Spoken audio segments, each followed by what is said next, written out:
Ya para entrar en materia, ¿verdad? Lo que es ya la asignatura en sí, lo que nos queda como recordatorio de la semana pasada fue la presentación de la tarea, que fue lo primero que logramos nosotros observar, ¿verdad? Hicimos en los grupos, y estoy pendiente por si tienen alguna duda. La parte del tema de procesos industriales, nos hicimos la pregunta cómo se optimizan los procesos industriales y la conceptualización y enfoque de los procesos industriales, que fue, digamos, de forma general lo que tuvimos que aprender, aparte de una dinámica que hicimos. Este día prácticamente nosotros vamos a hablar, bueno, de inicio en lo que es la evolución de los procesos industriales. Sigue siendo parte de temas anteriores, pero en esta vez va a ser enfocada a la evolución de la misma. ¿Ok? Como todos ustedes sabrán, la evolución de los procesos industriales en cierta forma funciona desde un aspecto artesanal hasta un enfoque industrial de lo que hoy en día conocemos. En la parte artesanal, sinceramente, ustedes deben de considerarlo en aquel factor en donde no existe una maquinaria. Posiblemente todo el proceso productivo es meramente manual y por lo tanto existe esa, ¿cómo les puedo decir yo? Esa ambigüedad con respecto a la producción como la conocemos nosotros hoy en día. No quiere decir que no existe, incluso mucho menos acá en nuestro país, ¿verdad? Claro que existen muchos procesos que todavía siguen siendo artesanales, manuales, digámoslo así, pero poco a poco la tecnología está llegando a cada uno de los rincones de nuestro país y eso es parte de lo que vamos a estar viendo nosotros acá en la asignatura. Como pueden ver, para identificar qué es lo que es la artesanía, en este caso de la producción, estamos hablando de los que controlaban el proceso de producción, o sea, era algo controlable y al nivel, digamos, de ser bien específico, o sea, no producíamos más ni producíamos menos según lo que nosotros consideramos en ese proceso. La producción se inicia a fin de una mercancía, o sea, no es solamente producir por mantener un stock, por mantener, digamos, en cierta forma un inventario en una bodega, sino más que todo voy enfocado a tener una cantidad de mercancía que yo pueda ofrecer a mis posibles clientes, pensando en el mundo artesanal. Poco nada de tecnología, es lo que estamos hablando anteriormente, y vendían directamente a sus consumidores, no había un intermediario, no había una persona que me iba a apoyar en la venta de cierta forma, sino que la misma persona que hacía el producto era la misma persona que tenía que ofrecerlo, ¿verdad? La misma persona que comercializaba dicho producto. Luego, en el tiempo y así de forma rápida, ¿verdad? Aparece lo que es la etapa de la producción industrial, donde aparece el efecto manual se convierte en la automatización, se convierte en la industrialización, se va transformando de forma más rápida el tema de la demanda, ¿verdad? El aumento de la capacidad productiva también se ve muy, ¿cómo les puedo decir yo? Se nota, mejor digo, como al inicio cuando yo iba a un artesano me pedían en el día 2 zapatos, 2 pares de zapatos, ¿verdad? Y yo gustosamente tenía todo el día para entregar los 2 pares de zapatos. Pero ahora son lotes de producción, o sea, son cantidades muy grandes que me piden para poder yo cubrir una demanda de un cliente que yo tengo. Y es ahí donde la industrialización, la parte de la producción industrial se vuelve bien potente y bien fuerte porque comenzamos a dar más producto de lo que se puede decir, de lo que la demanda lo requiere. Y ya no solo pensamos en una región específica, sino que lo vamos viendo a nivel mundial.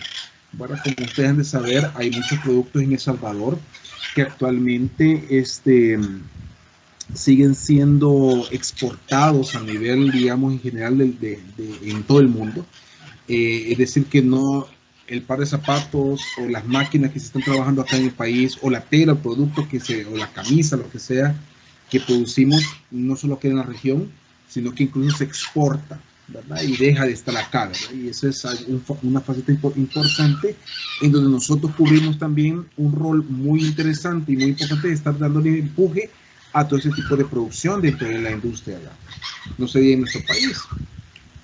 El mismo enfoque de proceso productivo maneja lo que son tres elementos principales. ¿Cuáles son esos elementos principales? Primeramente, las entradas. Se refiere a todas las materias primas o componentes que se realizan, que serán utilizados, en un proceso productivo. O sea, puede ser la madera, polietilenos, puede ser combustible, etcétera, etcétera. O sea, un sinfín de elementos que necesitamos para poder utilizarlo en nuestro proceso productivo y con esto comenzar nosotros a iniciar nuestro proceso, ¿verdad? Esa es la primera etapa, el primer elemento. El segundo etapa o elemento le llamamos la transformación.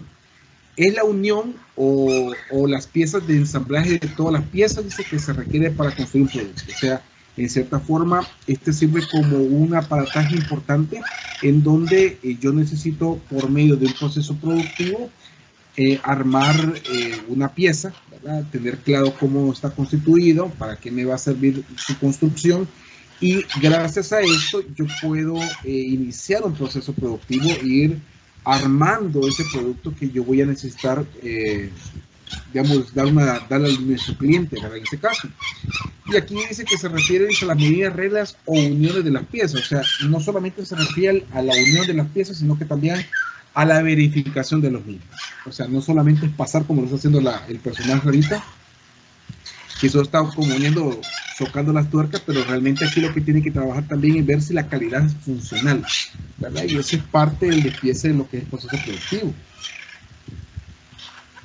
Ya de último tenemos lo que es la salida, ¿verdad? En este caso ya es un producto, un bien finalizado, terminado, el cual en cierta forma va a ser, digamos, útil para nuestro cliente para que éste lo pueda ofrecer o vender en sus anaqueles, donde sea. En cierta forma se oye bien sencillo todo el proceso porque obviamente estamos hablando de un despiece y ciertos elementos.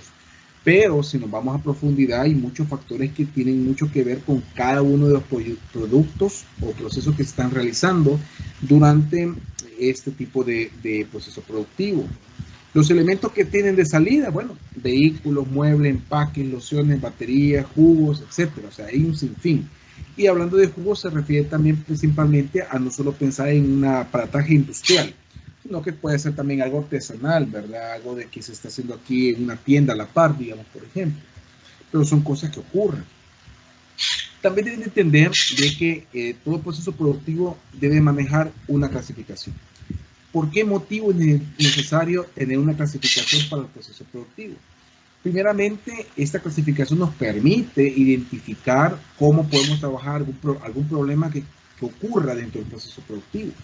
No solamente es como para separarlo de un enfoque a otro, ¿verdad? O de un tipo de industria a otra. También tiene mucho que ver con la parte y las facetas que tiene el proceso productivo y cómo este necesita de ciertos componentes para comenzar a desarrollarse. Y eso es lo más interesante de esta parte. Porque si se fijan, aquí dice operación y manufactura, operación de procesamiento y ensamblaje. O sea, aquí hay una separación de la forma en cómo yo voy a construir ese producto que voy a ofrecer. ¿Okay? Por un lado es un procesamiento, o sea, que requiere cierta transformación en la materia prima, y en otro es un ensamblaje. O sea, yo tengo diferentes piezas y las voy a unir para conformar lo que es un producto. Ahí son las dos facetas de clasificación primaria en donde ustedes pueden identificar cómo funciona un proceso productivo. La tercera fase, que es lo que está en azul, ya vamos viendo la parte de los formatos, los procesos de mejora, la parte de operaciones y procedimientos de superficie, que quiere decir todo aquello que realmente necesita para formar ese producto. Y en la parte del ensamblaje vemos los procesos de unión permanente, ¿verdad? Que son aquellos que se tienen que unir, no puede cambiarse. Por ejemplo, yo tengo eso en mente siempre, que es una licuadora. Como ustedes sabrán, para los que han lavado licuadoras, uno puede, digamos, desarmar principalmente donde viene, digamos, la pieza del tanquecito, ¿verdad? Que ocupamos.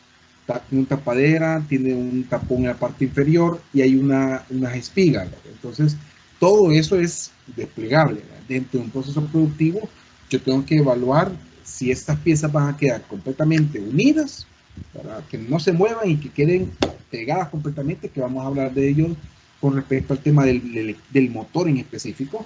Pero la otra parte donde yo voy a decir, no, mira, estas necesitamos que tengan despieces, que se pueda abrir o que se puedan desconectar, por decirlo así. ¿Para qué? Para una posible reparación, para una posible limpieza, que es el tema de la licuadora.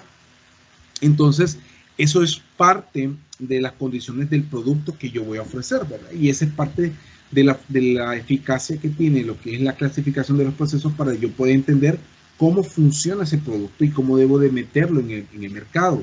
También cabe mencionar que cuando nosotros queremos en algún momento, alguno de ustedes diga, hey, yo quiero tener mi propio negocio, ¿verdad? Independientemente que sea, ¿verdad? Y hablamos de un proceso industrial o un proceso ya, un tema de una empresa mediana, digamos de esta forma, sí tenemos que tener cierto conocimiento. Por ejemplo, yo tengo un amigo que él tiene su panadería, en este caso, artesanal, ¿verdad? Inició, ¿verdad? El muchacho ahí con un fogón de fuego, con la masa, él hacía, bueno, pasó un tiempo, hoy ya no es eso, ¿verdad? Hoy tiene un equipo industrial más grande, ¿verdad? Tiene con mayor capacidad para procesar papel, procesar pan, y ahora hasta puede ser diferentes tipos de pan, ¿verdad? Hasta pan dulce también está ofreciendo ahora. Preguntas que le hice yo a él, mira, ¿qué tanto te sirvió la teoría y la práctica con respecto a estos puntos de proceso productivo? Y me dijo, mira, la verdad que sin saber nada, yo quizás estuviera en la misma posición que antes, porque yo salía con mi compromiso, daba el pan que tenía que dar, no había ningún problema, tenía mi personal, comenzó a crecer la empresa, y todavía aún así, yo pasé, me dijo, 3 años todavía con el mismo equipo tradicional, el artesanal. ¿En dónde fue? Me dijo, cuando ya vi que tenía que cambiar. En el momento donde los clientes ya no solo me pedían $1 de pan francés, sino que me pedían ya más, ya $2, $3, $4, $5, y uno decía, bueno, y de repente me dice, venían las empresas, o mejor digo, negocios que hacen panes con pavo y cositas así, ¿verdad? Entonces decían, ya me comenzó a crecer y comenzaron a quererme pedir cosas que no hacían. Entonces en ese momento me tocó especializar mi proceso. Y para poder especializarlo tenía que clasificarlo, como estamos viendo aquí, y determinar cómo iba a llevar yo ese proceso, ¿verdad? Que me servía la parte teórica en ese punto, posiblemente quizás no 100%, pero sí me dio una clave para interpretar cómo podía yo poder evolucionar, ¿verdad? En este caso, lo que es el producto, lo que es darle un cambio a la venta incluso, o al negocio mismo. Recuérdense que también nosotros, independientemente seamos delicados o no, ¿verdad? Delicado en el aspecto de comida, me refiero a que buscamos lo mejor. A eso vamos a poner en el aspecto delicado, y eso no es malo. Buscamos, digamos, en cierta forma, algo, como dicen, bonito, barato, ¿verdad? En este caso, pero en el punto donde él estaba, me decía, mira, ya era necesario de que yo tenía que tener una empresa bastante justa, bastante, digamos, amigable visualmente, ¿verdad? Y que no la vieran toda sucia con un montón de pedazos de madera en el suelo y con humo, sino que, contrario, tuve que transformarme. Entonces eso es parte de una evolución de un proceso productivo. En el caso de lo que estamos hablando de una empresita pequeña como es una panadería, ya se imaginan ustedes en el tema de una maquila, por ejemplo. Los inversores, los que ponen las marcas, ¿verdad? De los diferentes tipos de ropa que van a tener, van a ver siempre la maquila donde lo van a hacer. Aunque me digan, mira, es maquila, solo vamos a hacer un pequeño bordado y lo pasamos. Independientemente, el dueño de la marca está pendiente al grado de que yo tengo que saber qué tipo de empresa es la que va a producir ese producto. Y no puedo dejarlo a un lado, no puedo ignorarlo, sino que, contrario, tengo que conocerlo y interpretar si me va a funcionar como yo considero que debe de funcionar mi marca, dice el cliente. Ya, entonces son cosas que esto me permite visualizar y buscando más allá, ¿verdad? De qué puedo ofrecer y qué puedo transformar en mi empresa en ese sentido. Igualmente, ya cuando lo vamos a hablar de una empresa donde nosotros somos los dueños o no dueños, quizás veámoslo como supervisores, veámoslo como operarios, veámoslo como gerentes. Alguien de que está dentro de un proceso productivo tiene que tener bien claro cómo funciona dicho proceso. ¿Qué quiere decir esto? Cada uno de los procesos, como lo pueden ver ahí, se clasifican en 3 facetas de forma normal. Esto es el enfoque normal, o sea, de aquí a la China, todo el mundo sabe de que tienen que haber procesos estratégicos, operativos y de apoyo. ¿Okay? El proceso estratégico es aquel que me va a permitir desarrollar, transformar, cambiar lo que estoy actualmente ofreciendo al mercado. ¿Okay? Eso es lo que, y tanto interno como externo. ¿Okay? O sea que se hacen mejoras internas así como mejoras externas. Tengo también lo que es mi proceso operativo, que este meramente se enfoca a identificar cuáles son las etapas del proceso, qué es lo que se requiere para realizarlo, qué tipo de gestiones son las que se debe de cumplir para tener bien claro el proceso, etcétera, etcétera. Y tenemos lo que es el de apoyo o soporte, que este simplemente es aquel que son meramente necesarios para que el funcionamiento organizacional de la empresa esté funcionando. Ahí hablamos de recursos humanos, hablamos del equipo de compras, la parte de formación y capacitación del personal, entre otros factores, ¿verdad?, que nos va a regir. ¿Para qué nos sirve entender esto con respecto a lo que es la industrialización? Y hablemos de que estamos hablando inicialmente de la evolución. Bueno, si nosotros no tenemos claridad sobre todos estos enfoques actualmente en mi microempresa, hasta puedo hacer la idea de una pupusería, por ejemplo, ¿verdad? Nosotros que tratamos de tener un negocito por ahí, el dejarlo y manejarlo de una manera general, que camine solito, dice uno, no va a complicar. Al final, todo este tipo de enfoques, si lo metiéramos en ello, es cuando aparecen estos restaurantes, ¿verdad? Es cuando aparecen esas franquicias, en donde uno dice, hey, ¿cómo hicieron esto? O sea, ¿cómo lograron pasar de vender pupusas en una esquina, ¿verdad?, a tener un negocio, ¿verdad?, establecido? Y posiblemente, y dentro del enfoque empresarial, todos estos detalles son las cosas que ayudan a poder buscar un crecimiento y desarrollo en la empresa, ¿verdad?, que estamos constituyendo. Aquí obviamente estoy pensando en el nivel meramente industrial, que es el que nos encanta a todos nosotros. Pero yo les hago el símil, ¿verdad?, de esas pequeñas empresitas para que ustedes más rápido me agarren la idea, ¿verdad? Igualmente espero que ustedes hasta tengan un poquito más de creatividad y me puedan decir incluso qué otro tipo de negocio puede ser aplicable todo esto, ¿verdad? O si incluso ustedes actualmente están aplicando esos negocios, o estas teorías dentro de sus negocios incluso. En fin, estas son las clasificaciones más normales.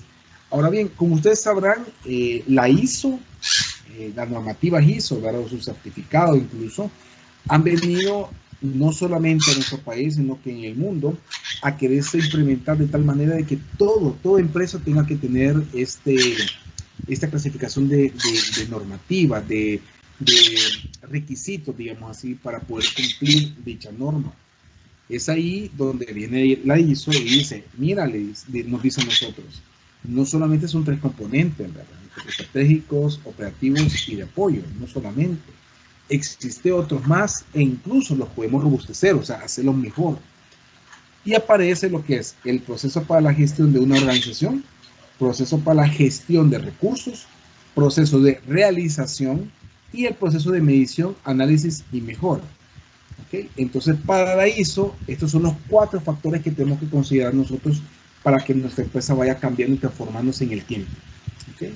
Entonces, ahí cada uno de ellos, ¿verdad?, como pueden ver en pantalla, identifica una forma, ¿verdad?, de cómo la industria tiene que aplicar esta teoría para llevarla a cabo. Eso es lo más importante con este punto.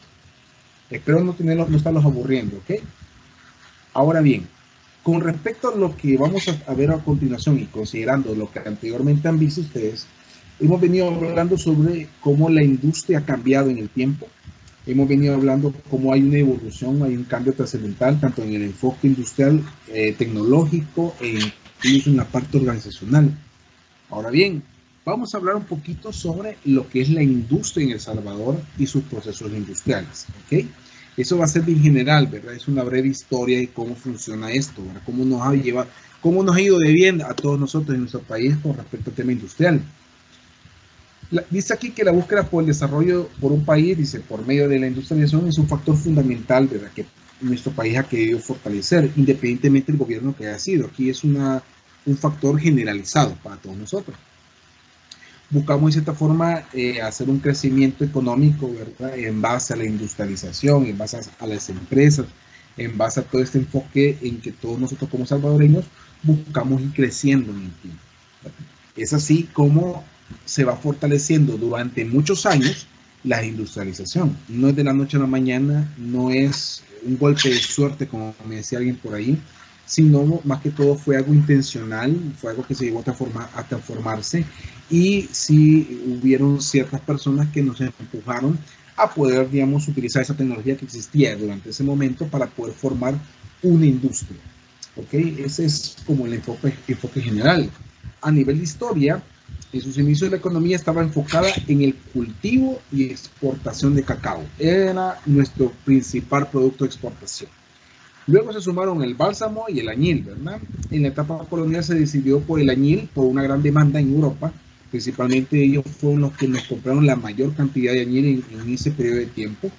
Se decidió irse por el añil, y se decidió por el añil por su gran demanda en Europa, y la zona oriental fue el mayor productor, ¿verdad?, de ese producto. Pasados los años, la industria de sabor comienza a desarrollarse a partir de los años 50. Desde sus inicios, la economía del país ha ido impulsada por una industria textil. O sea que desde los años 50 prácticamente la industria textil ha sido la industria con mayor apogeo, o que inició la transformación industrial en nuestro país. ¿Okay? Así que se puede decir que es una industria muy cambiante y en apogeo, y hasta el día de hoy sigue siendo muy rentable. Y hay otras ramas, ¿verdad?, que destacaron también, como son la de los alimentos, de las bebidas, metales, plástico, calzado, papel, cacao, bálsamo, productos farmacéuticos y muebles, ¿verdad? Ahí aparecen otros tipos de empresas e industrias que nos permiten dar un mayor apogeo a este tema de la industrialización en nuestro país, ¿verdad?, en este caso. Ahora bien, ya para los 1906, en Santa Ana, el guatemalteco Rafael Mesa creó la primera fábrica de cerveza, que ustedes la conocen actualmente como La Constancia. Ya en el 1912, Fernando Sagrera, padre, creó la primera fábrica textil dedicada a la producción de camisetas, penetrando así el mercado hondureño. O sea que primero se comenzó a construir un negocio entre países de la región, ¿verdad?, en este caso, permitiéndonos así ser competitivos, digamos, de esta forma, o abrir, digamos, ese tema de ser solamente el único entidad o único país o única empresa que podría generar ese tipo de productos. De ahí, en 1942, cambió su nombre por Heladería Salvadoreña, que hoy es llamada Hila Sal, y usted la conoce, que están allá abajo por Lourdes, está por aquel lado, ¿verdad? Y en las últimas décadas se dedica a la producción meramente de toallas, en este caso de colorida, dice aquí, o sea, impresas, ¿verdad? O estampado con diferentes tipos de diseño. Ya en 1953 se crea la primera fábrica de café soluble, productos de café S.A. con un capital social de 3.5 millones. ¿Por qué ponemos esta cantidad aquí? Porque significa que el café fue el punto de inflexión donde decíamos, invirtamos porque vamos a ganar dinero. ¿Ok? Entonces vino una alta inversión, ¿verdad?, tanto a nivel gubernamental como de algún capital extranjero o incluso capital interno, y proveyó esta cantidad para poder dar ese salto, ¿verdad?, con respecto al café. Dividido, dice, entre los estadounidenses, la Iberfood Inc., empresa del grupo Rockefeller, y los grupos empresariales salvadoreños de Sola, Dueñas, Gil, Palomo y Álvarez, lo que decía anteriormente. Ese fue un consorcio, ¿verdad? Y así fue como comenzó a desarrollarse la industria en esa época, en los años 50. Para los años 60 y 70, la industrialización de El Salvador crece aún más, fundamentalmente por la creación del mercado común centroamericano. Ahí era un TLC, digamos así, pero más abierto, ¿verdad?, con mayor capacidad. Tengo una mano levantada por aquí. Ajá, mi estimado. Hola, Adriana, dinos. Hola. Antes de que termine el tema, No, dale. ¿en el país existe todavía producción de café soluble? Fíjate que lamentablemente se puede decir que bien poco. O sea, lo que ocurrió fue esto. El tema del café lamentablemente decayó completamente, ¿verdad?, durante todos estos años, por la competencia, por lo que nosotros querramos. Lo que ocurrió principalmente fue de que muchas de las empresas acá en nuestro país comenzaron a sentir bajas ganancias, por lo tanto dejaron de producirlo. Entonces, si te fijas, hoy en día hay una marca café, creo que se llama, o café, creo que es el nombre del café que está exportando a nivel del gobierno hacia afuera, ¿verdad?, que eso es lo que se está haciendo. ¿Por qué se hizo eso? Porque realmente no existe un apogeo por eso. Sí hay empresas que todavía siguen utilizando, vendiendo café listo, etcétera, etcétera, pero no con la intensidad como la que se quiere, ¿verdad? No se sabe, así es cierta, ¿verdad? Y yo no te voy a mentir, no soy un investigador en el que he estado buscando 100% conocimientos de café, pero ahora en día sí es muy difícil de que la empresa, mejor digo, se está buscando de alguna manera que la rentabilidad, que el factor de producción del café incremente, ¿verdad? Incluso solo para que medio, bueno, por medio tocar un poquito los temas de gobierno, no sé si ustedes han dado cuenta que se han cambiado 3 ministros de agricultura, ¿verdad? Tenemos un tercero ahorita. La tercera vencida, me decía alguien por ahí. Entonces, ¿por qué motivo se ve ese punto? Realmente ese trabajo es bien difícil, porque lo que tiene que hacer el ministro en este caso es buscar la manera de que todo este tema de industria de cultivo, ¿verdad? De cualquier tipo de cultivo, no solamente café, tiene que ir creciendo en el tiempo. Entonces, se va desarrollando, se va vendiendo. Entonces, anteriormente, quizás los esfuerzos que se habían hecho anteriormente eran muy vagos, o vamos a decir, le echemos la culpa a la pandemia, pero no ha habido suficiente apogeo para que el café vuelva a tener el mismo ritmo, el mismo trascendencia que tenía antes, ¿verdad? Hace años, ¿verdad? En este caso en los años 90, por ejemplo, años 2000, todavía creo que había una gran cantidad de producción de café. Entonces, eso es lo que te podía comentar, Adriana. No sé si te logré dar un poquito de información. Sí, gracias. Lo que pasa es que mi esposo trabaja en ese rubro y me cuenta que tienen que traer café de México y digo yo, tan difícil es hacerlo acá. Mira qué bien lo que me acabas de contar, mira qué bien, nos vas a ayudar, nos va a ayudar tu esposo. No, excelente comentario. Fíjate que en efecto ese es otro detalle, ¿verdad? De que para poder cumplir, imagínate qué triste.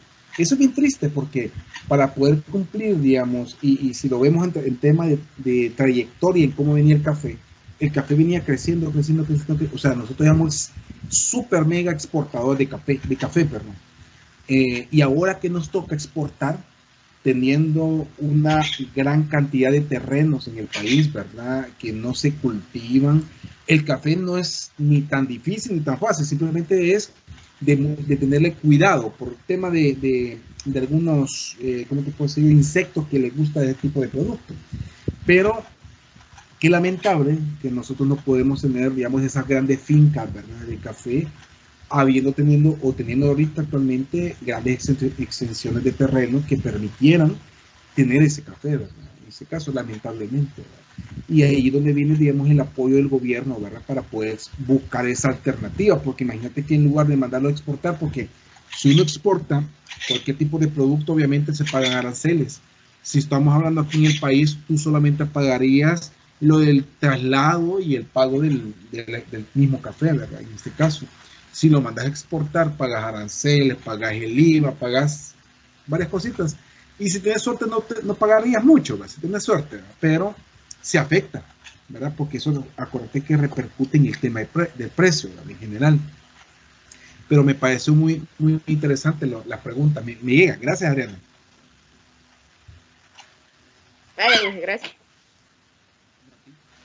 Bueno, y allí en general, bueno, aquí me pasé una antes, solamente así, solo para darle el contexto, durante los años desde 1960 hasta los años 80, prácticamente la industria fue creciendo.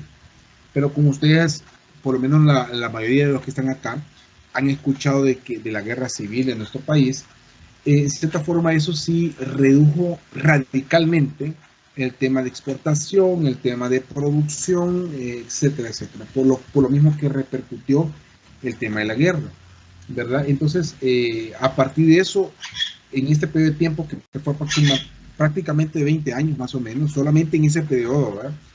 Sin ver la parte de la posguerra, hubo una baja considerable. Muchos salvadoreños nos fuimos, ¿verdad? Del país, pero nos fuimos para otros lugares, ¿verdad? Entonces para otros países. Y lamentablemente la industria, los que se pudieron mantener aquí, los que pudieron aguantar, digamos, se mantuvieron.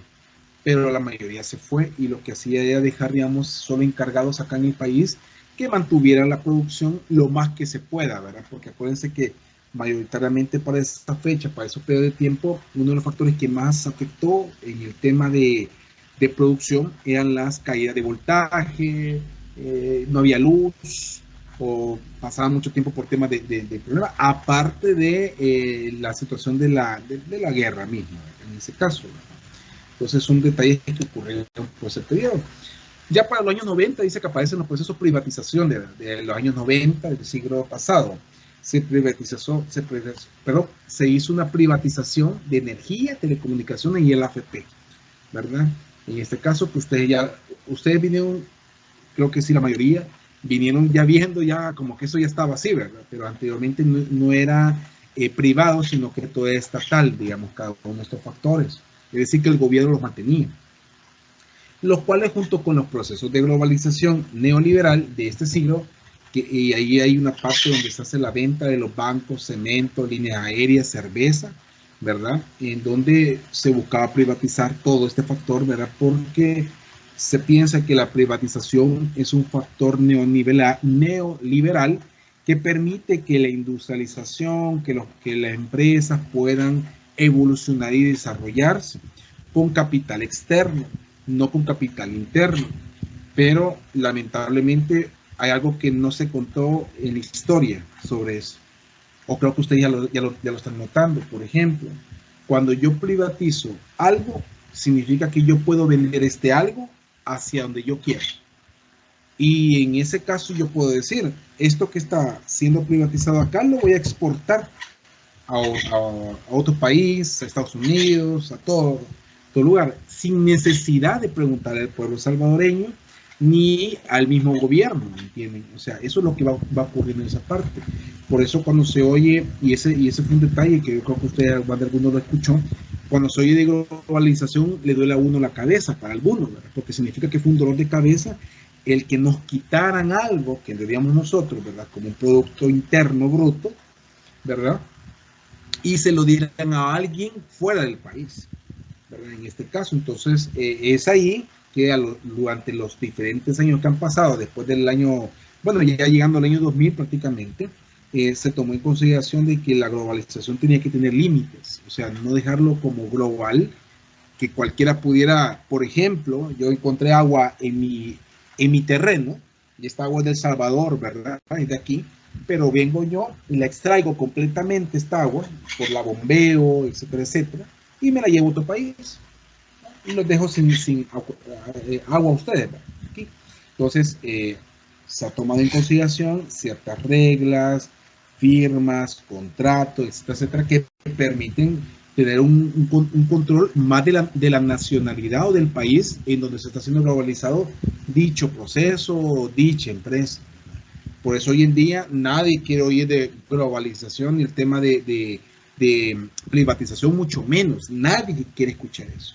Contrario, mejor dicen, no, cómprenlo y que se regrese al país nuevamente. Pero es por ese factor, ¿verdad? Porque hay un tema económico ahí que influye, y es de que nosotros lo que vayamos ganando bajo ese tipo de aspecto de privatización, esto que se va ganando va para afuera, y a nosotros nos queda solo una pequeña porción, ¿entiendes? Entonces va a ser ese como el contexto, ¿verdad? Pero eso son cosas que ocurrieron y que sí mermaron en cierta forma la industrialización, ¿verdad? Como ustedes la conocen ahora en día. Para los años 2000 se constituyó la industrialización salvadoreña como una oportunidad de inversión por medio de otros países o entidades que buscan crecer por medio de exportación de productos y servicios de calidad, ¿verdad? Es decir, que aquí ya se vio como el concepto de, o sea, que si yo, no tanto de producir, viendo el tema del café, produzco café y todo que vaya para afuera, no, sino es, tengo una demanda, hago una producción para que quede en mi país y otra producción para que quede fuera del país, ¿ok?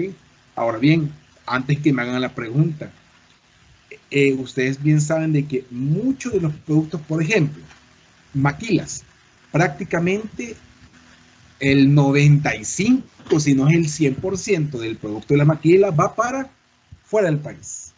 Todo va para afuera. O sea que incluso si usted llegara a encontrar una camisa que diga Made in El Salvador en alguna de las centros comerciales que están aquí, huela, qué carísimo. ¿okay? O sea, dio la vuelta al mundo. O sea, la empresa que lo produjo está aquí a la vuelta, está a la par. Pero como dio la vuelta al mundo y regresó con una marca, ¿verdad? Aunque diga Made in El Salvador, tengo que pagar el arancel completo, ¿verdad? Entonces, esa es una regla que ocupa la globalización para todas las industrias, ¿verdad? En el enfoque, digamos, generalizado del tema de cómo las empresas ganan, ¿verdad? En este caso, y es por medio de una rentabilidad de ese tipo, una rentabilidad cíclica, digamos, de esta forma. Si tienen dudas, me preguntan, ¿ok? Esto que ven a continuación es la información general de lo que es la visión de desarrollo de nuestro país. ¿Qué significa esto? Bueno, es lo que tenemos actualmente. Esto está actualizado hasta el año 2022. Principio del año 2022. Yo creo que ya cambió un poquito, pero poquito cambió. Porque, por ejemplo, si vemos acá en la ficha, aquí dice exportación principales, está la ropa, plástico, maquinaria eléctrica, azúcar, hidrocarburo y productos farmacéuticos. Prácticamente se mantiene. Posiblemente los productos farmacéuticos estén un poquito más arriba. En los hidrocarburos, ahí a nivel de transformación, no es que tenemos petróleo, quisiéramos tener petróleo, pero no, ¿verdad? Sino en el tema de transformación, estaríamos quizá un poquito más abajo, y así alguno que otro, pero prácticamente se mantiene. Importante que tienen que ver aquí que es, primeramente, el Producto Nacional Bruto, el PNB, tiene 4.000 per cápita. Que eso significa que yo actualmente estoy recibiendo un bono, estoy recibiendo, digamos, de esta forma, cierta cantidad económica del producto que yo actualmente estoy produciendo en mi país. ¿Okay? Si yo produjera más, obviamente ese número se aumenta. ¿Okay? Solo para que vayamos viendo. Años atrás, obviamente, por lo que hemos estado hablando del tema histórico, ese valor era mucho menor. ¿Okay? Entonces, quizá en algún periodo de tiempo, no tenemos datos exactos del tema del café, por ejemplo, pudimos haber estado mucho que mejor en algún periodo de tiempo, pero no tenemos esa información. Pero ahora sí se está manejando para que nosotros veamos cómo es de rentable nuestro país o no. En realidad nuestro país es como una empresa, ¿okay? Donde cada uno de nosotros somos empleados, ¿verdad? Y hacemos algo para poder afectar a todos estos valores, ¿verdad? Pues también se ve aquí la parte de la población, 6,45 millones de habitantes habemos, creo que ya aumentó, ¿verdad? Por el periodo de tiempo que les acabo de comentar. La ciudad capital de San Salvador sigue siendo la más como representativa, la más, no es que no hayan más abajo de ella, ¿verdad? Porque, por ejemplo, ya está Lourdes también, aparece Lourdes como creo que está en tercero, Santa Tecla, o sea, hay varios lugares que se oyen, ¿verdad? Que son como de muy alto contenido de conocimiento de fuera de este país, ¿verdad? En este caso. El Producto Interno Bruto del PIB, acá en este caso, está como 27.01 mil millones. Este es prácticamente lo que nosotros obtenemos cuando exportamos. ¿Ok? Todo aquello que exportamos va haciendo esta parte, ¿verdad? Igualmente tenemos que ver el flujo, ¿verdad? Cómo se está manteniendo ahorita. Actualmente estamos manteniendo un flujo constante de inversión, ¿verdad? De pago, de inversión. Por ejemplo, cuando ustedes oyen de que se está pagando la deuda externa, influye esta parte, ¿me entienden? Para cuando ustedes digan, cuando dicen de que están pagando lo que debemos a Estados Unidos, por ejemplo, los préstamos, influyen esa parte. ¿Qué ocurre si no podemos pagar esos préstamos? Incurre que nosotros a nivel mundial vamos decayendo, o sea, ya no somos confiables, no somos un país donde vale la pena la inversión, ¿ok? A eso vamos llegando a ese punto. Entonces, esos son aspectos generales que ustedes pueden considerar a la hora de ir buscando información de nuestro país y cómo ha ido cambiando. Excelente comentario, Jaime. Entonces, esos son detalles, ¿verdad?, que ustedes tienen que considerar con respecto a ese detalle, ¿verdad?, con respecto a esa información. ¿De acuerdo? No sé si alguien tiene algún otro comentario. Si no, continuamos. Ahí está. Ok. Industrias más importantes en El Salvador. Este dato es del año pasado, chicos. Es decir, si ahorita ya cambió, no me van a regañar, ¿verdad? Porque esto es cambiante. Prácticamente son 6 meses o un año promedio que se va cambiando, se va actualizando. Yo tengo así porque no quise moverlo mucho, porque realmente no se movió mucho como lo que esperaban para este año, pero se ha movido un poquito algunas cositas, ¿verdad? ¿Por qué es importante ver esto? ¿Qué me da su opinión? ¿Por qué es importante saber cuál es la industria más importante, valga la redundancia, en nuestro país actualmente. ¿Para qué sirve esto? ¿Qué me opinan? De la parte de la macro localización, ingeniero. Macro localización, excelente, primer punto, ¿verdad? ¿Dónde está depositado la carnita, ¿verdad? De nuestro país, ¿ok? Quiero preguntar, si usted estuviera desempleado y usted sabe sobre esta lista, el top 10 de empresas, de las mejores empresas o las que más importan en El Salvador, ¿qué pensaría usted? ¿Llevaría su currículo ahí o no? ¿Qué opina? ¿Qué me dicen? ¿Significa que vale la pena? ¿O significa que hay una oportunidad de crecimiento en el lugar? ¿Qué opinan? ¿Qué me dicen? Ajá. ¿Un comentario? ¿El que pueda hablar? Ajá, estimados. Bueno, ingeniero, creo que Dale, ¿sí? Creo Sí, que toda la mayoría vemos por el salario, ¿verdad?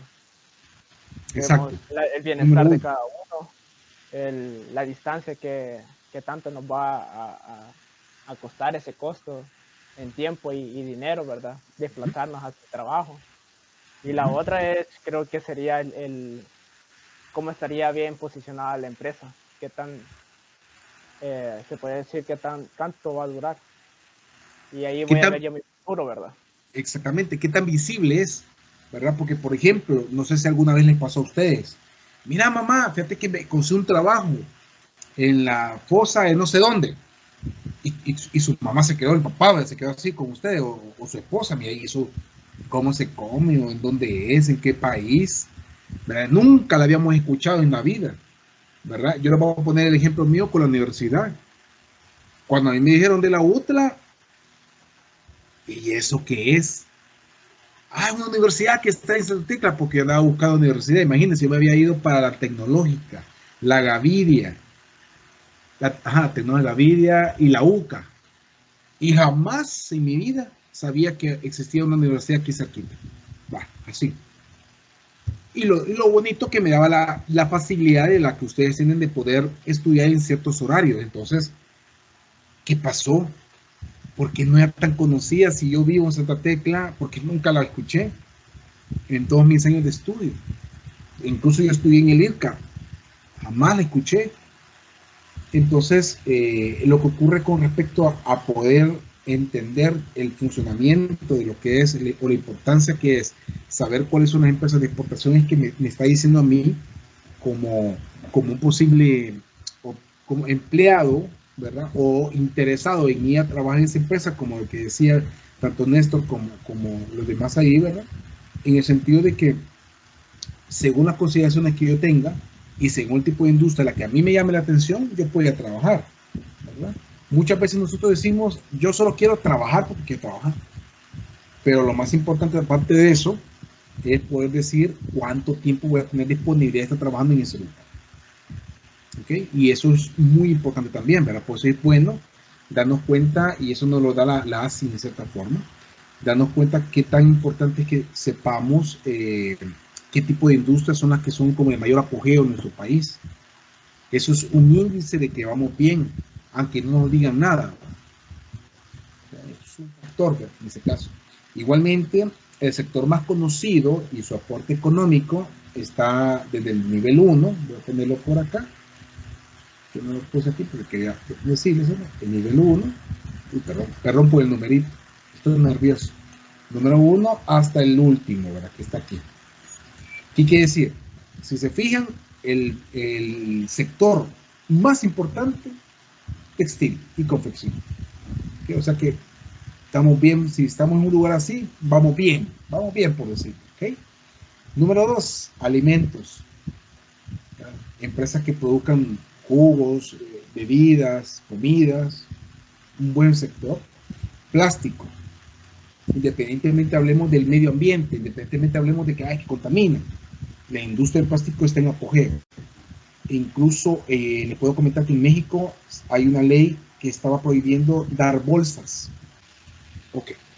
Bueno, para continuar, con respecto al tema de los procesos, igualmente tenemos lo que son los diferentes procesos industriales más importantes que tenemos nosotros actualmente. Viéndonos a nivel, digamos, de nuestro país, estos son los 4 fundamentales que utilizamos nosotros. Son los procesos de fabricación de lotes, proceso de fabricación continuo, operaciones de fabricación discreta y fabricación por taller. Son los factores que son los diferentes procesos que las industrias de nuestro país utilizan. Ahora bien, para ir interpretando y entendiendo cada uno de esos tipos de procesos, aquí les pongo, por ejemplo, el primero como un ejemplo, que es el proceso de fabricación por lotes, llamado también el discontinuo o el batch. Esos son los nombres que tiene en este caso, ¿ok? Dice aquí que este tipo de proceso busca lograr un lote de proceso óptimo de producción para aprovechar al máximo tanto la materia prima como sus recursos necesarios, ¿verdad? Eso es lo más fundamental con respecto a este tipo de proceso. Y exige en cierta forma que nosotros tengamos como claro cómo funciona dicho proceso para poder manejarlo de esa manera, ¿verdad? Que eso es lo más importante.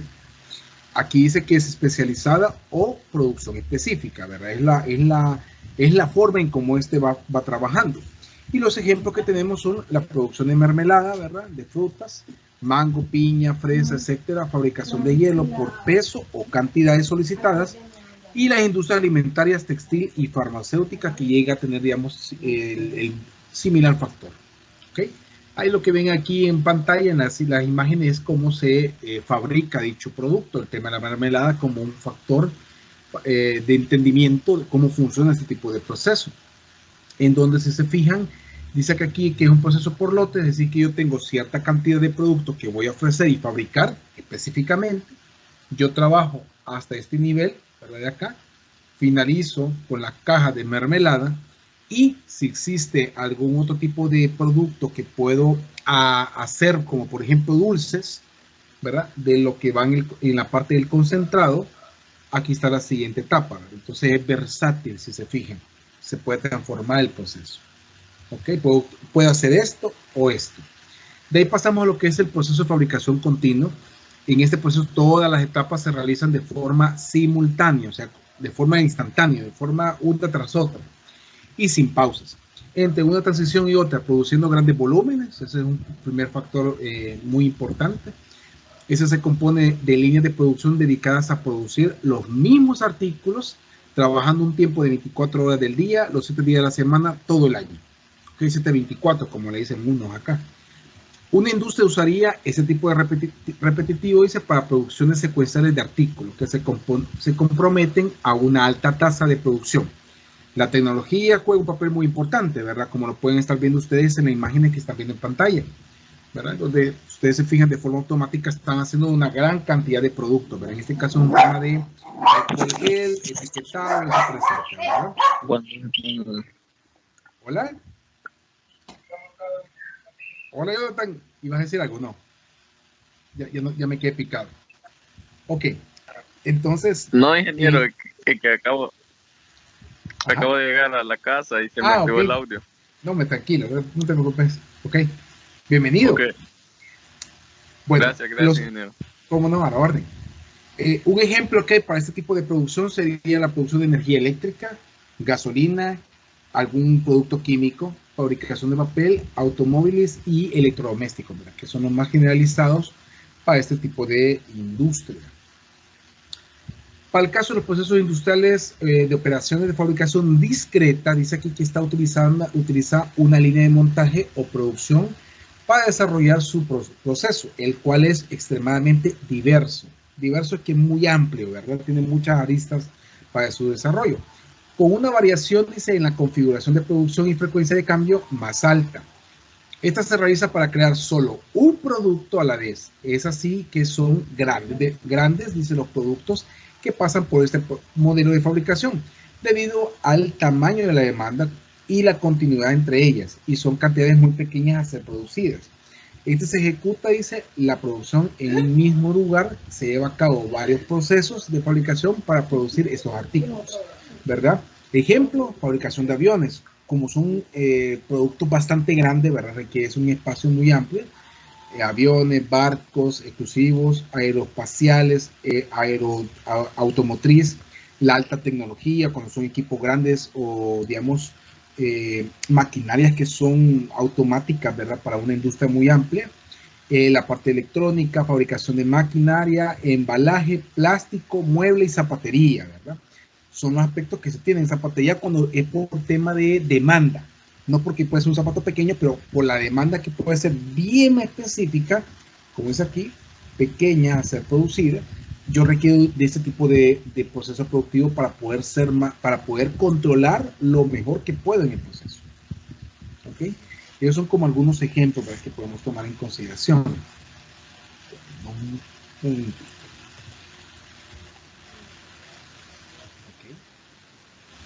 Fabricación por taller.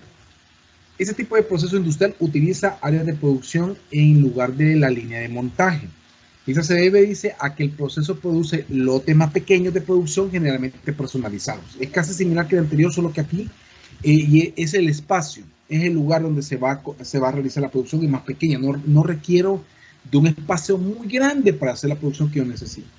Se puede hacer por encargo, dice, para una fecha especial o conmemorativa. Esta busca satisfacer la demanda de fechas específicas en el año. Ejemplo, puede ser cualquier tipo de producción que pueda ofrecer una cantidad de productos muy pequeños. Por ejemplo, tazas, las tacitas con figuras, creo que la podemos con figuras, ¿verdad? En este caso, puede ser, digamos, cuadernos, libretas, ¿verdad? Que sean alegóricas o agendas. Son productos bien específicos y con detalle. ¿Ok? Una pregunta. ¿Cuál es el papel de la tecnología en la evolución en estos procesos? Bueno, la tecnología se ha vuelto indispensable. O sea, hoy ya no podemos darnos el lujo de decir, no necesito nada de tecnología en mi proceso. Contrario, tengo que preocuparme si no existe ese tipo de tecnología. Incluso hay empresas que en su momento no había tecnología que pudiera apoyar la parte de la producción que ésta tendría. ¿Qué le tocó hacer a esta empresa? Bueno, apareció un par de pioneros por ahí, por ejemplo, para poder trabajar en una máquina especializada que pudiera cumplir lo que la empresa necesita para poder ser más automático y ser más veloz y entregar de forma más ágil la demanda, la producción que ésta necesita entregar a su cliente. Durante los diferentes años que han ocurrido, se ha utilizado de ciertos artilugios o cierta información que nos ha permitido utilizar la tecnología en nuestro proceso productivo. Como lo que ven ahí, ¿verdad? Ven incluso los circuitos electrónicos, la música electrónica, los juegos electrónicos, correo electrónico, comercio electrónico, internet comercial, urna electrónica, teléfono inteligente, y todo esto sigue en adelante. Hay un periodo de tiempo que ven ahí que en 2001 no se detuvo, no nos preocupemos por eso, sino que se ha habido más transformaciones. Lo importante es que nos demos cuenta que a partir del 2001 la industria 4.0 se tomó mucho auge en buscar directamente todo lo que es tema tecnológico, introducirlo directamente a lo que es el tema de la industria. Es decir, si nosotros estamos buscando tecnología, quienes ya la están pidiendo o ya la están utilizando son las industrias. Industria, llamémosle en general, ¿verdad? Zapatería, la parte de equipos electrodomésticos, etcétera, etcétera. O sea, ahí independientemente, lo importante es que sí existe esa evolución de tecnología en el tiempo. ¿Cómo optimizar la gestión adecuadamente? Dice los procesos industriales. ¿Cómo gestionamos? ¿Cómo podemos hacer bien nuestro trabajo?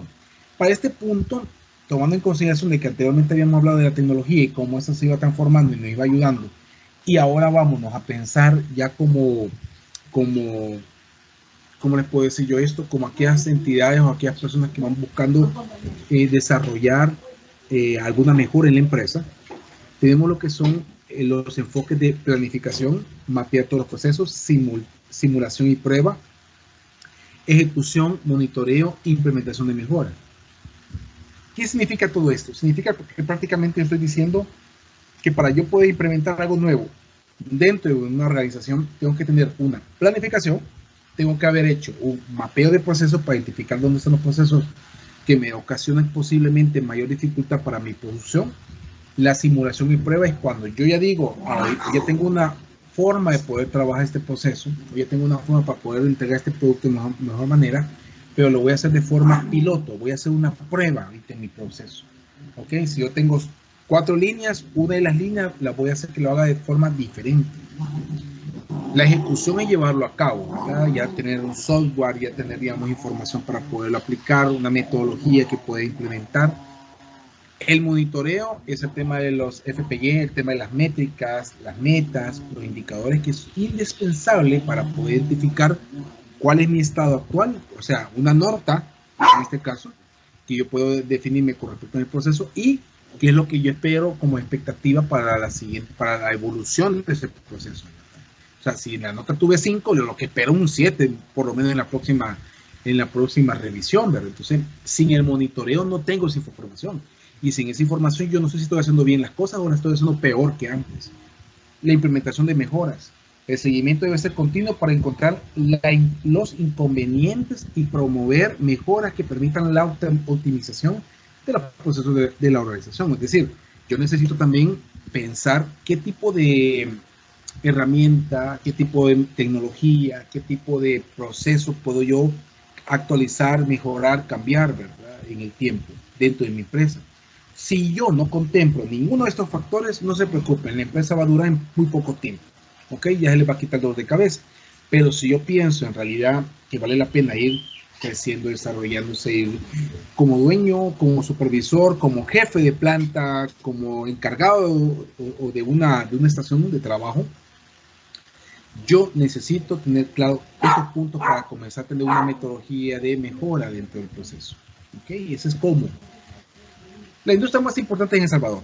Volviendo de nuevo a lo que es la industria en El Salvador, ya a partir de los años 50 es importante que nosotros nos demos cuenta cuáles son esas industrias que han venido en el tiempo como en continuidad, o sea, que no se han desaparecido, ¿verdad? Independientemente en qué posición estén en esta lámina, ¿verdad? Independientemente esté al inicio, al final, en medio, todas estas, lo más importante que tienen es que siguen existiendo hasta el día de hoy, ¿verdad? Hasta este año 2023. Entonces, ¿qué tanto ha cambiado una que otra? Quizás a nivel tecnológico, quizás a nivel de prácticas de mejora continua que éstas tengan, puede ser que han cambiado, pero la utilidad, la necesidad de tener ese tipo de industria sigue siendo latente, sigue siendo creciente, digamos así. Entonces, estos son los factores que pueden ver ustedes como para definir algún futuro que se quieran cambiar para otra empresa y decir, bueno, ¿dónde me conviene estar? ¿Vea? Y dependiendo también de si me gusta o no me gusta. ¿Ok? Ahí hablando en la parte de la industria textil, plástico, mueble, alimento, farmacéutico, etcétera, etcétera. Ahí va a depender en dónde ¿cómo se llama? Ustedes quieran ir a aprender, digamos, una nueva tipo de industria. En nuestro país hay diferentes tipos de empresas según el tipo de rubro que anteriormente acaban de ver. Yo aquí solamente lo que hice fue colocarlo, el nombre de una empresa, ¿verdad? En específico, para poder tener claro, por ejemplo, cuáles son esas empresas que actualmente existen y que pertenecen a ese rubro, ¿verdad? Y que van, digamos, creciendo en el tiempo. Entonces son, como pueden ver ustedes en pantalla, son muchas y son muy variadas en este caso, ¿verdad? Lo importante es que vayamos sabiendo cuáles son, veamos si aparece alguna de las donde nosotros estamos trabajando, por ejemplo, y si no, por lo menos en el sector en el que está, ¿verdad? Para saber si quizás no es porque no sea muy conocida, no es que no exista, sino que no se conoce quizás en temas de información, pero sí aparece, ¿verdad? Y estas son como las más trascendentes, conste. Estamos hablando de los dos sectores, ahí está viendo todo, y todo a nivel nacional, ¿verdad? Ok. Ya vamos a lo que es el tema de los términos económicos de la industria en El Salvador. Ok, como tema, este es un tema bien interesante, es donde nosotros tenemos que buscar la información y saber analizarla, ¿verdad? Saber entenderla y interpretarla y saber qué es lo que podemos utilizar de esta información en nuestro uso. Aquí dice que el sector económico de mayor importancia en la exportación son manufacturera y la maquila. Llámenle manufacturera toda aquella que no sea maquila, pero que produce algo para exportar. El bruto PIB es un indicador económico que refleja el valor monetario de todos los bienes y servicios finales producidos por un país. O sea, independientemente de qué empresa, todo lo que se hace en el país. En un periodo de tiempo, normalmente un año. se utiliza para medir la riqueza de un país, también se conoce como Producto Bruto Interno, el PIB. Ahí abajo está cómo se grafica, cómo se, no se grafica, cómo se realiza la conversión, digamos así, de ese tipo, y nos da un porcentaje. Está aquí. ¿Okay? Ahí solo estoy dándole un detalle, ¿ok? Esté tranquilo. ¿Por qué es importante que crezca el PIB? El PIB es crucial para una economía debido a que su aumento refleja un incremento en la actividad económica, ¿ok? Significa que el desempleo tiende a reducirse y que la renta per cápita aumenta. La renta per cápita es lo que yo pago al gobierno, ¿verdad? Por mi trabajo, mi esfuerzo, es la renta, prácticamente. El aumento del PIB dice que los ingresos fiscales del Estado tienden a elevarse, puesto que este recauda más impuestos, y no, por tanto, el Estado puede destinar esa cantidad a partidas de gasto. O sea que es un dinero que sirve principalmente no para utilizarlo, más que todo para gastar, para pagar a lo que le debemos, ¿verdad? Por ejemplo, acá ven ustedes una gráfica que está generada desde el año 1966 hasta el 2020. El Producto Interno Bruto de El Salvador histórico, el PIB porcentaje anual, según el Banco Mundial, y como ustedes ven ahí la línea, ¿verdad? Miren cómo ha venido chocando. Miren esto, ¿ve? Bajó, volvimos a subir. Alguien me dice, ¿por qué cree que bajó acá? ¿Qué se les ocurre? Hemos hablado de todo esto, consta. ¿Qué creen que pasó ahí, en ese año? Que nos afectó. La guerra, pero no fue la guerra. Exactamente, Néstor, la guerra. Eso fue lo que nos afectó. Si se fijan, una guerra, ¿qué tanto puede afectar al PIB, que es la riqueza que tiene un país? Grandísimo, ¿verdad? Mire, casi un 10% quizás tenía, o un 5%. O sea, a ese nivel llegamos durante ese periodo de tiempo. O sea, prácticamente es como que no existe ese año para nosotros, fiscalmente hablando. Ya en el tiempo comenzamos a subir, ¿verdad? En los años 90 fue el apogeo, ¿verdad? Un apogeo por tema cultural, el tema, digamos, ¿cómo se llama esto? Las nuevas tendencias, industria, comenzaron a invertir la gente, ¿verdad? En ese caso. Ha habido algunas pequeñas bajadas que esas indican, por ejemplo, cuando es un tema de modelo de cambios, por ejemplo, en aranceles, el TLC, por ejemplo, entre otro tipo de factores que me puede involucrar un tema de pago de impuestos por parte de las empresas, ¿verdad? Y donde yo dije, no gané lo suficiente, ¿verdad? Aquí hubo otra baja, ¿verdad? Para el 2010, ¿verdad? Que es un tema económico, ¿verdad? Que si se acuerdan ustedes, para el 2008 fue la recesión mundial, ¿verdad? En este caso, que afectaron todo el mundo, así como ahorita con el tema del COVID, igualito. Donde el dólar había bajado, creo que valía en colones, me acuerdo, un dólar valía creo que casi 5 colones, lo que normalmente eran 8.50 de colón, cada dólar, imagínense, y bajó a casi 5. O sea que quien tenía dólares no podía, ni quería ocuparlos porque más iba a perder. Entonces, ya para el 2010 hubo un toque, ¿verdad? En esta parte con 2008, 2009, 2010, que es esto que están viendo acá, y de aquí volvimos a subir nuevamente, ¿verdad? Cosa que podemos ver en esta gráfica. Bueno, primeramente que existe un montón de variables que van cambiando, ¿verdad? En el tema del Producto Interno Bruto. Lo otro, a nivel digamos actual, creo que no estamos creo ver, si más recuerdo, estamos más arriba, estamos por aquí, creo que estamos al 15, si no me recuerdo ahorita. Si no me recuerdo, ahí, porque este es del 2020, que estamos al menos 8. ¿Ok? O sea, que nosotros tenemos que estar más o menos por aquí. Esta es nuestra tendencia. Este de aquí tiene que ser nuestra tendencia. O sea que no, estamos más arriba. Estamos por aquí. Por aquí estamos ahí. Porque se ha subido. Entonces, ¿qué tan importante que nos demos cuenta de eso? Bueno, primeramente, aquí identificamos errores a nivel mundial que ha sufrido la industria. También vemos cómo posiblemente apalancamos o resolvimos esos problemas para poder continuar, ¿verdad? Es decir, que no todo el tiempo, no toda nuestra vida ha sido todo bien. Ha habido muchas cosas que han afectado. Entonces, aquí nos da un panorama, ¿verdad? Y para eso nos sirve ver estas gráficas. libreros históricos. Miren esto. Crecimiento del PIB de Centroamérica. Aquí, desde Guatemala, Salvador, hasta creo que está Nicaragua, Honduras, Costa Rica y Panamá todavía. ¿Ok? No sé si ya vieron dónde está El Salvador. El Salvador aquí aparece con 2.2. Y esto es 2020. ¿Okay? Yo les pregunto, ¿es bueno o es malo ese número? ¿Qué opinan? ¿Es bueno o es malo? Este es el crecimiento. O sea, cómo ha venido creciendo un país con respecto a todos los demás. Porque si se fijan, Panamá, que es el amarillito, está aquí. Aquí está Panamá, 5.0. Pregunto, 2.2, ¿qué les parece?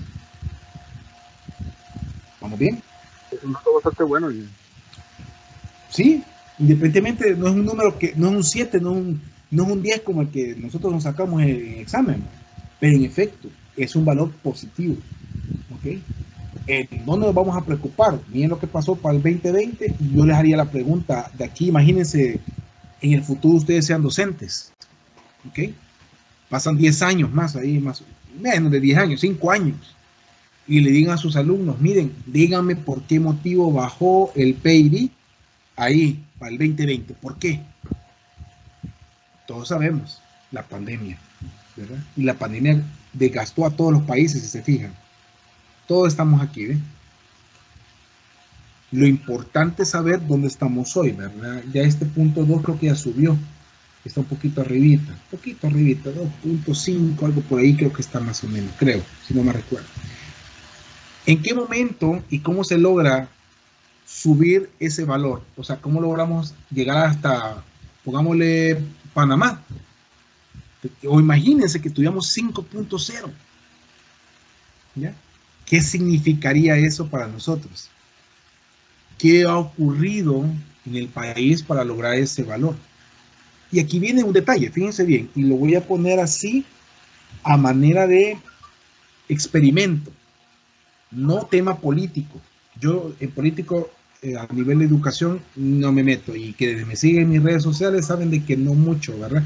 Quizás en Twitter sí, pero en Twitter pongo más casos fuera de, ¿verdad? Pero lo que quiero decir es esto.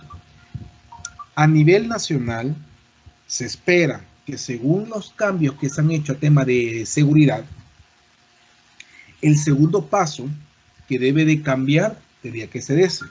¿A partir de cuándo yo me tengo que dar cuenta que hemos mejorado o empeorado?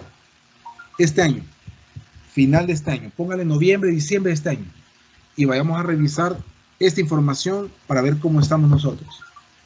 Si estamos arriba de esto, póngale un ejemplo, un 4, no se diga. O sea, significa que hay más producción, hay más venta, hay más cosas que hemos logrado. Ahora bien, recordemos de que en nuestro país la parte de seguridad sí nos ha afectado.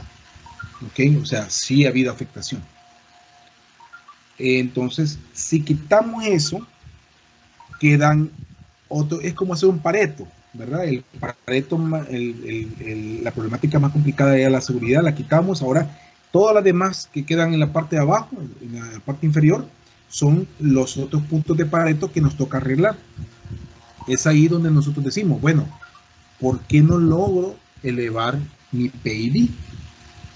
O sea, si es 2.2 en esa fecha, quiero yo 5, 6, 7. No se diga, miren este que tienen el 10 aquí, que es Panamá. Significa que hemos logrado desarrollar nuestro país de tal manera de que podemos producir esa cantidad. Ahora bien, eso son varios factores. No solo es uno, no solo es producción. Aumento el sueldo, por ejemplo, para diferentes ramas.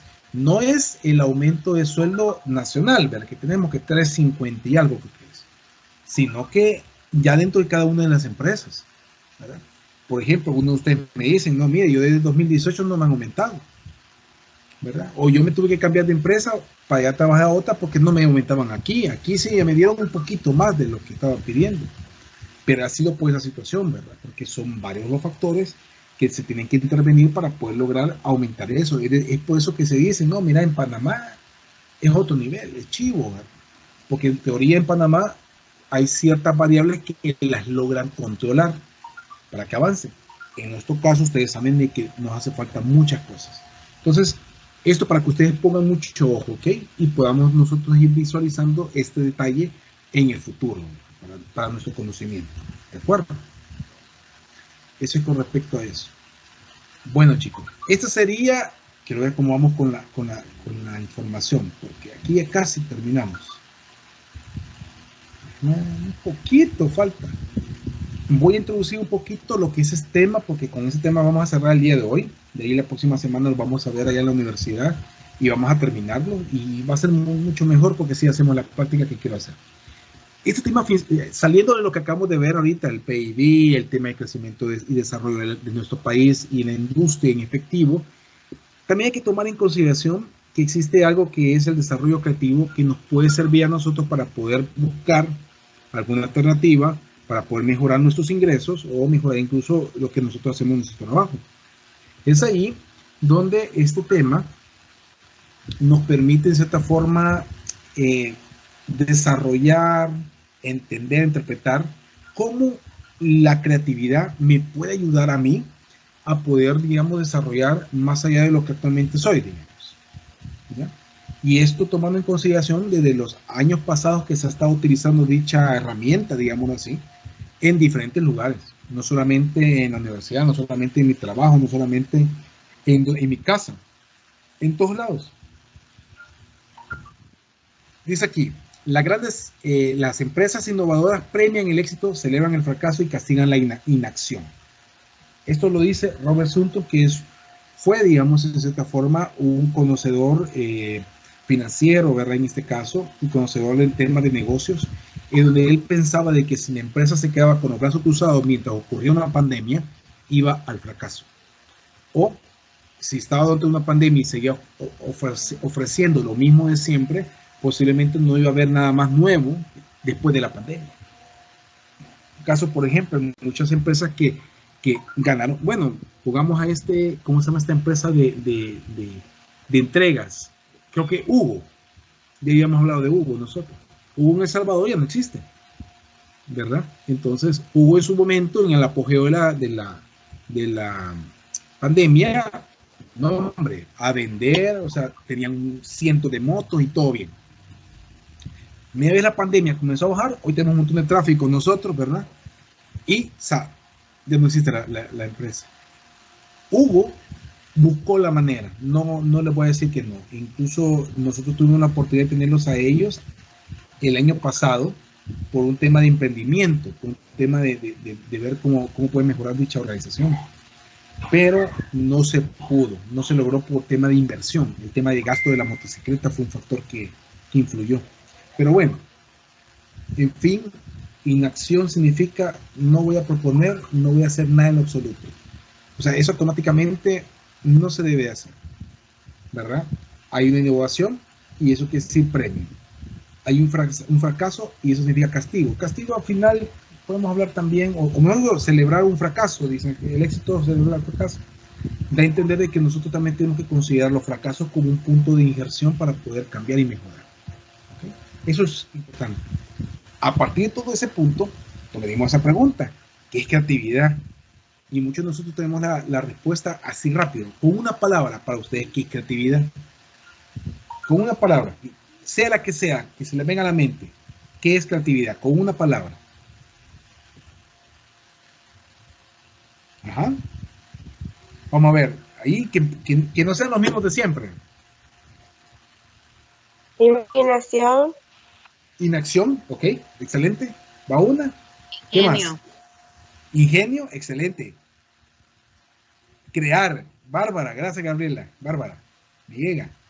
¿Qué más? ¿Qué más opinan? Más opiniones. Unas 5 más, unas 2 más. Innovación, podría decir. Innovación, ok. Cambiar, ¿verdad? Innovación. Cambias paradigma, excelente. Ok, ya usted me dieron algunas y eso es muy bueno. Ya, lo importante aquí es que sepamos más o menos por dónde se va a ir lo que es el tema de creatividad. ¿Qué es éxito? qué es fracaso y qué es inacción. Si se fijan, son las palabras con las que iniciamos este tema, ¿verdad? Y lo importante aquí que es que sepamos nosotros cómo estas palabras nos van a llevar a nosotros a poder entender cómo podemos cambiar en el futuro, cómo podemos desarrollarnos,